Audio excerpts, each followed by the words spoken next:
Ok, gente amiga, gente querida, você está na Carvalho Pictures, o seu canal de matemática que vai te ajudar a você passar na EA. Uma coisa sempre presente, nunca ausente, é a gente falar então deles, dos polinômios. Para isso então, para você recordar, vem comigo. Muito bem, uma primeira questão que nos fala que existe um polinômio p de x que ele é idêntico ao q de x. Que é isso? Que é isso? No caso, então, quando dois polinômios são idênticos, ele quer dizer, então, no caso aí, pode também aparecer dessa forma, com 3 tracinhos, que esses polinômios têm todos os seus termos iguais, rigorosamente iguais. Traduzindo, todos os termos com o mesmo grau, x ao quadrado, x independente de x, e todos eles com os mesmos coeficientes, ou seja, todos os valores numéricos iguais também. Isso quer dizer que se um tem x ao quadrado, o outro tem que ter x ao quadrado. Se um tem x ao cubo, o outro tem x ao cubo também. E além disso, se um tem o 2 ao lado do x ao quadrado, o outro também tem que ter 2x ao quadrado. Tudo igual, igualzinho, xerox, caminhão cheio de chinês, enfim. Nesse caso, então, nós teremos, se a gente for fazer aqui a nossa distributiva, aqui o AX multiplicando o X, e no caso aqui, né, o B multiplicando o X e o 3, nós teremos então, para P de X, teremos o AX ao quadrado. No caso aqui, teremos AX vezes 3, então 3AX, mais b vezes x, então posso colocar o x em evidência, que multiplicará 3a com mais o b. Esses dois termos, então, né, com o x aí em evidência. E daqui ainda vai sair mais 3 vezes b.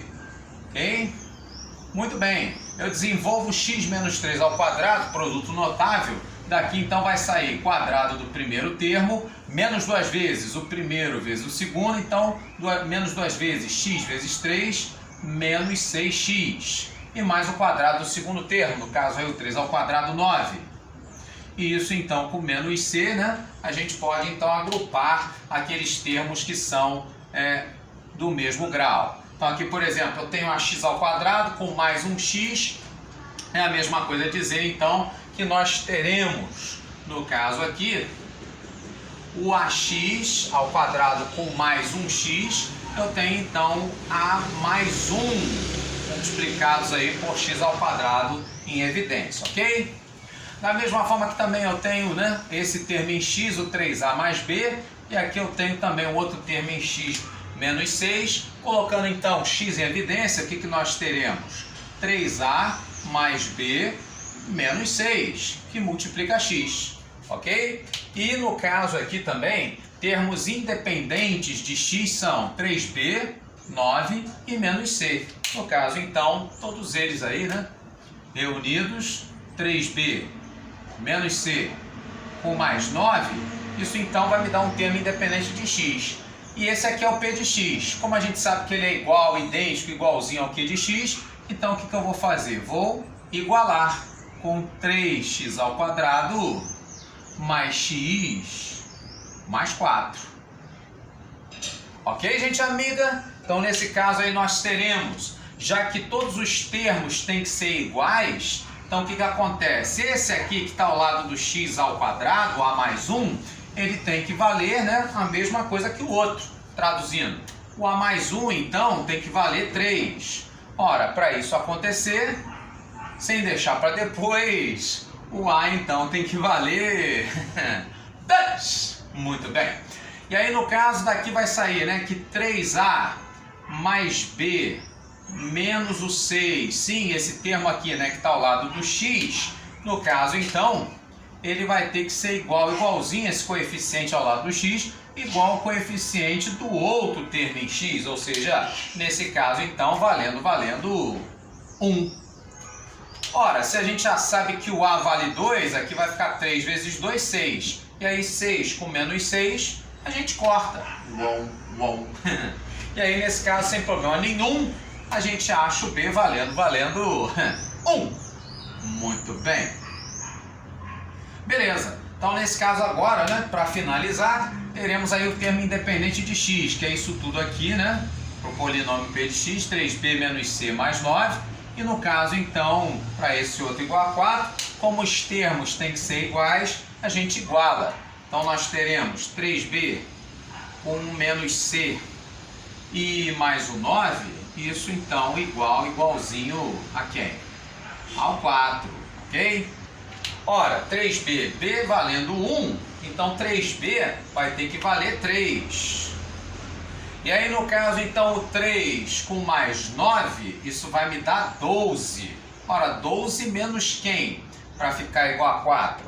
Pois é, no caso então teríamos, né, o c valendo 8, não é isso? 12 menos 8, no caso então vai nos dar aí o 4, ok? Então nesse caso, como ele pede, né, a soma a mais b mais c, isso então vai ser, no caso 8 com mais 2, a sua nota em matemática, e com mais 1 de bônus, né, teremos aí o 11, a letra D, como sendo a nossa opção correta, ok, gente amiga?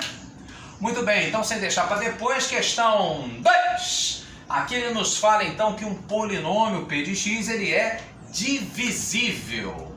Que é isso? No caso então, ele quer dizer para nós, né, quando um número ele é divisível por outro, você lembra, né, Titia Teteca, os bons tempos, né, aquela santa senhora da quinta série, ela dizia então que um número para ser divisível por outro é sinônimo, né, de você dizer resto. Isso, no caso então, resto zero, correto? Então no caso aqui o que a gente vai utilizar vem a ser então um teoremazinho, né, que fala a respeito de você achar, né, o resto de uma divisão sem fazer a divisão. Sim, exatamente, no caso aí conhecido ele como teorema do resto. O que nos diz o teorema do resto, né? O teorema do resto então é você pegar, no caso é o valor de x que vai zerar o nosso divisor. Nosso divisor é esse daqui, é o x menos 2. Então para que x menos 2 seja igual a zero, eu pego então x valendo 2, tá? E o que eu faço com esse x igual a 2? Pelo teorema do resto, se você substituir esse valor do polinômio divisor no polinômio dividendo, ou seja, calcular p de 2, o valor do polinômio para x igual a 2, o que vai acontecer? Você vai achar então o resto dessa divisão. E como ele diz que é divisível, que esse resto é igual a zero, então isso aqui que vai me dar o resto vai ter que zerar o meu polinômio, ok? Esse então é o resto da divisão, resto zero. Justo? Muito justo? Ou seja, é só você então substituir o x por 2, sem deixar para depois, que o resultado final tem que valer zero. Vamos fazer? Então nesse caso seria 2 vezes, ao invés de x ao cubo, x valendo 2, 2 ao cubo, menos 4 vezes o x, se o x vale 2, então menos 4 vezes 2. Isso somado com a, isso aqui então é um valor numérico. Que valor numérico? O resto. Como ele diz que é divisível, o resto zero, então isso aqui vai ser igual a zero. Deu para entender? Espero que sim. Nesse caso então nós teríamos o 2 ao cubo como sendo 8 vezes 2, isso aqui então valendo 16. Menos 4 vezes 2, isso então sendo igual a menos 8. Então vai ficar 16 com menos 8, no caso então 8.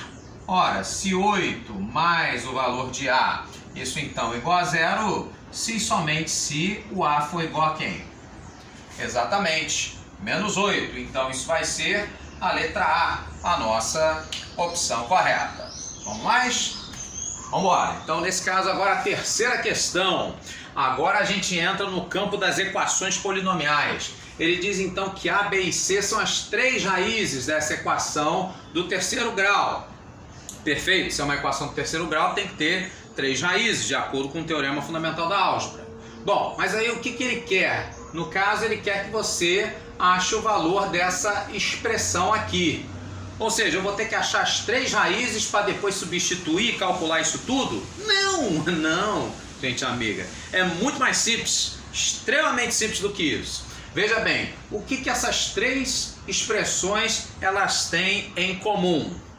Pois é, exatamente. As três, todas elas, né, sem exceção, possuem A, B e C, correto?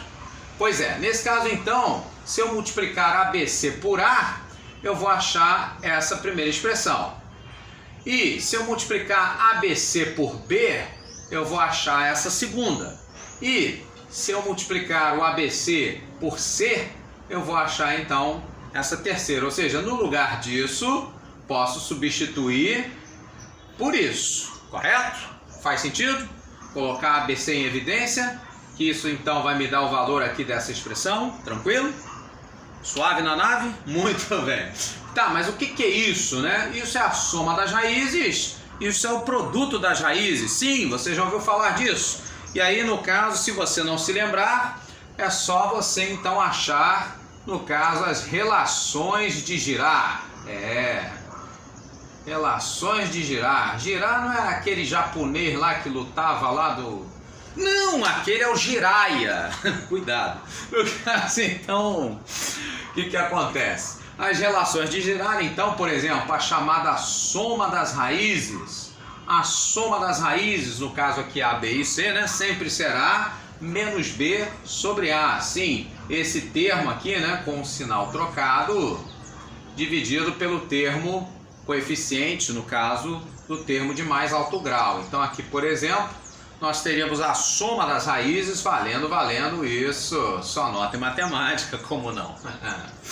No caso então, se eu resolvo fazer a soma dessas raízes multiplicadas duas a duas, por exemplo, AB com AC e mais BC, uma outra relação de Girard, então vai ser quem? Vai ser C sobre A. No caso então aqui seria menos 2 sobre 1, daria então menos 2. E o produto das raízes, a terceira relação de Girard, no caso então, como é que eu acharia? Simples. Extremamente simples. A gente faz então, né, menos B sobre A, depois faz C sobre A e depois intercalando aí os sinais menos D sobre A. D seria esse daqui, né, o termo independente sobre, no caso, o termo aqui ao lado do coeficiente, né, do termo de mais alto grau, ok? Então nesse caso aqui nós teríamos menos 20. Pois muito bem, a expressão que a gente trabalhou aqui, né, vai ser exatamente o que? O produto, né, da soma pelo produto das raízes. Ou seja, o produto das raízes valendo menos 20, a soma, no caso aqui, valendo 10, e aí então, fechando, menos 20 vezes 10, teremos então menos 200, ou seja, letra D, como sendo aí a nossa opção correta. E para fechar então, quarta e última questão, no caso então ele nos deu aqui, né, um polinômio com x ao cubo, x ao quadrado, mais 4x menos 4. Ele diz que uma das raízes é 2i, ou seja, um número complexo. Que no caso então ele nos pergunta quem seria a raiz real, número real. Pois bem, existe então, no caso, aí várias maneiras diferentes de você resolver esse tipo de questão. Uma delas seria você combinar, né, sem ser batata frita, sanduíche e Coca-Cola, enfim. No caso, seria fazer um combo, né, de dois teoremazinhos simples, extremamente simples. Um deles, por exemplo, é o teorema das raízes complexas. O que diz esse teorema? O teorema das raízes complexas não é nada complexo. Ele diz o seguinte: bom, se um número complexo ele é raiz de um polinômio, então, consequentemente, ele não é uma raiz isolada, ele sempre aparece com o seu conjugado. O que é o conjugado? É o complexo, a parte imaginária, né, a parte que tem o i com o sinal trocado. Traduzindo, uma vez que ele falou que uma das raízes é 2i, pelo teorema das raízes complexas, menos 2i também é uma raiz. Ok? Simples assim. Muito bem. Tá, e para que isso vai me servir, né? No caso, para achar a raiz real. Aí você pode então utilizar aquilo que a gente viu aqui no exercício anterior, uma das relações de Girard. Então, no caso aí, uma das relações de Girard, a mais simplesinha, né? Como sendo então a soma das raízes, né? Então, polinômio, né, de terceiro grau, x ao cubo, tem que ter 3 raízes, x1, x2 e x3.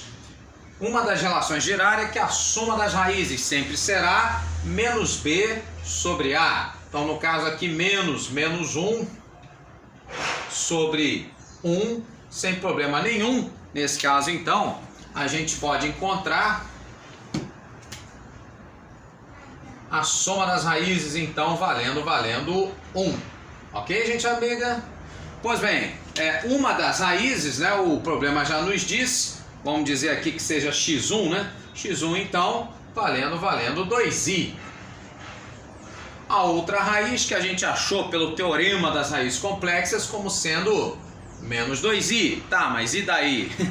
Daí que x a terceira raiz, x3, a bola da vez, somado com as outras duas, isso a soma tem que dar 1. E aí sem problema nenhum, né? Você vai ter o 2i com menos 2i, isso vai sumir. Uau, sábio de luz Jedi. E aí nesse caso então sem problema nenhum, você acha aí, né, o x3 valendo 1. Ou seja, nesse caso aí a raiz real que faltava. Com isso então, a letra A sendo aí a nossa opção correta. Você conhecia esse combinado aí desses dois teoremas, dessas duas ferramentas? Não? Achou legal combinar as duas?